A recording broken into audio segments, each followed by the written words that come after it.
മനസ്സിൻ്റെ ഇഷ്ടങ്ങളും അനിഷ്ടങ്ങളും എന്താണെന്നറിയാമോ?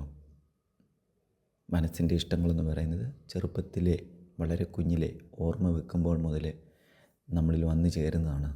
അതാണ് ഇഷ്ടങ്ങളും അനിഷ്ടങ്ങളും. പ്രകൃതിയിലെ ഇഷ്ടങ്ങളുമില്ല അനിഷ്ടങ്ങളുമില്ല. ഒരു ജീവി എങ്ങനെയാണോ ജീവിക്കേണ്ടത് ആ തരത്തിലുള്ള ഭക്ഷണം കഴിച്ച് ആ തരത്തിലുള്ള ജീവിത സാഹചര്യവുമായി മുന്നോട്ട് പോകുക എന്നുള്ളത് മാത്രമേ ഉള്ളൂ. ജീവൻ്റെ നിലനിൽപ്പാണ് ഉദ്ദേശം. ഭക്ഷണം അതാണ്. ഓരോ ജീവിയുടെയും ജീവൻ്റെ നിലനിൽപ്പിന് ആവശ്യമായ ഭക്ഷണം കഴിക്കുക എന്നുള്ളതാണ്. അത് ഓരോ ജീവിയുടെയും ബ്രെയിനുള്ളിൽ, തലയ്ക്കുള്ളിൽ, ഓർമ്മകൾക്കുള്ളിൽ അത് സൂക്ഷിച്ചു വെച്ചിട്ടുണ്ട്. അതാണ് പ്ലേ ചെയ്യുന്നത്. ഒരു ജീവിക്ക് അതിൻ്റെ ഭക്ഷണം കാണുമ്പം അതിൻ്റെ സെൻസിലൂടെ അതറിയുവാൻ കഴിയും.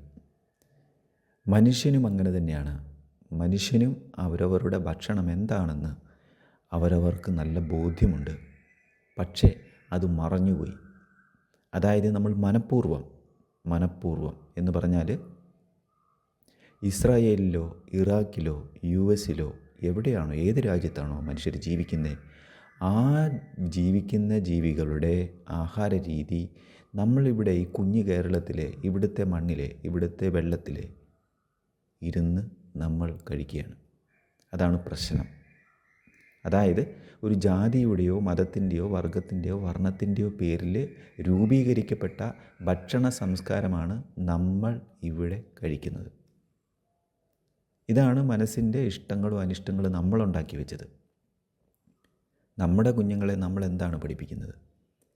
എൻ്റെ പാരമ്പര്യമനുസരിച്ച്, എൻ്റെ ജാതി, എൻ്റെ മതം, എൻ്റെ വർഗം, സംസ്കാരമനുസരിച്ച് ഞാൻ എന്താണ് കഴിച്ചത് അതാണ് ഞാൻ എൻ്റെ കുഞ്ഞുങ്ങളെ കഴിപ്പിക്കുന്നത്. അപ്പം നമ്മുടെ ജീവിക്കുന്ന ഏത് സ്ഥലത്താണോ ജീവിക്കുന്നത്, ഭൂമിയുടെ ഏത് സ്ഥലത്ത് ജീവിക്കുന്നു എന്നുള്ളതാണ്. അവിടെ ജീവിക്കുമ്പം അതിനനുസരിച്ചാണോ നമ്മൾ ഭക്ഷണം കഴിക്കുന്നത്? അല്ല. അപ്പോൾ എന്ത് സംഭവിക്കും? അപ്പോൾ അവിടുത്തെ സാഹചര്യവുമായി, അതായത് പ്രകൃതിയുമായി ഇണങ്ങിച്ചേരാതെ വരും. ഇണങ്ങിച്ചേരാതെ വന്നാൽ രോഗം വരും. ഇതാണ് മനസ്സിൻ്റെ ഇഷ്ടങ്ങളും അനിഷ്ടങ്ങളും നമ്മൾ ചെറുപ്പത്തിലേ പഠിക്കുന്നത്. അപ്പോൾ പറഞ്ഞു വരുന്നത് മനസ്സിൻ്റെ ഇഷ്ടങ്ങളും അനിഷ്ടങ്ങളും മനസ്സിലാക്കുക എന്നുള്ളതാണ്. മനസ്സിൻ്റെ ഇഷ്ടമെന്ന് പറയുന്ന പാരമ്പര്യമായിട്ട് നമ്മൾ പഠിച്ചെടുത്തതാണ്, അറിഞ്ഞെടുത്തതാണ്. അതായത് പഠിപ്പിച്ചറിഞ്ഞതാണ്, ഇത് ഉള്ളിലേക്ക് കൊണ്ടുവെക്കും. നേരെ മറിച്ച് നമ്മൾ ഈ ഭൂമിയെ നോക്കി ഇവിടുത്തെ അറിവെന്താണ്, ഈ ഭൂമിയിൽ ജീവിക്കാൻ അനുകൂലമായ സാഹചര്യത്തിൽ ജീവിക്കുവാനുള്ള, ജീവന് ഭീഷണിയില്ലാത്ത രീതിയിൽ, സങ്കടം വരാതെ രീതിയിൽ ശാന്തമായിരിക്കാൻ പറ്റുന്ന അവസ്ഥയിലുള്ള ജീവിത സാഹചര്യമാണോ നമുക്കുള്ളത്? ആ തരത്തിലുള്ള രീതിയിലുള്ള ശീലങ്ങളാണോ നമ്മൾ മനസ്സിനെ ഇഷ്ടപ്പെടുത്തിയത്? അതാണ് ചോദ്യം. അപ്പോൾ മനസ്സിൻ്റെ ഇഷ്ടങ്ങളും അനിഷ്ടങ്ങളും നിരീക്ഷിക്കുമ്പോൾ മാത്രമേ നമുക്കിത് മനസ്സിലാവുകയുള്ളൂ. അല്ലെങ്കിൽ സ്വന്തം ജീവിതം സ്വയം വേദനിക്കുന്നുണ്ടോ, അല്ലെങ്കിൽ സങ്കടമുണ്ടോ, സന്തോഷമുണ്ടോ, ഇവിടെ നോക്കുമ്പോൾ നമുക്ക് മനസ്സിലാവും. ഓരോന്നും നമ്മൾ അഴിച്ച് കളയണം.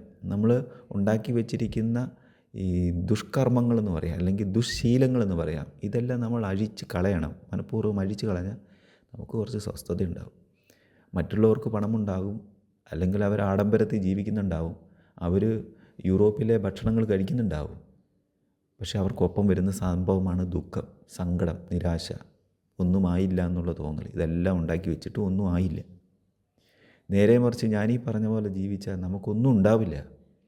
ഒരു പൈസ ഉണ്ടാവില്ല, കിടക്കാൻ നല്ല മെത്ത ഉണ്ടാവില്ല, നല്ല വീടുണ്ടാവില്ല, ഈവൻ നല്ല ഭക്ഷണം ഉണ്ടാവണമെന്നില്ല. പോട്ടെ, നമ്മൾ ചുറ്റുപാടുള്ള എന്തെങ്കിലും വാഴക്കായോ പച്ചിലകളോ ഒക്കെ വെച്ചായിരിക്കും, നമ്മൾ പയറോ ഒക്കെ വെച്ചിട്ടായിരിക്കും കഴിക്കുക. പക്ഷേ അടിസ്ഥാനപരമായിട്ടൊരു കാര്യം ഉണ്ടാവും. എന്താണെന്നറിയാമോ? മനസ്സിന് സമാധാനം.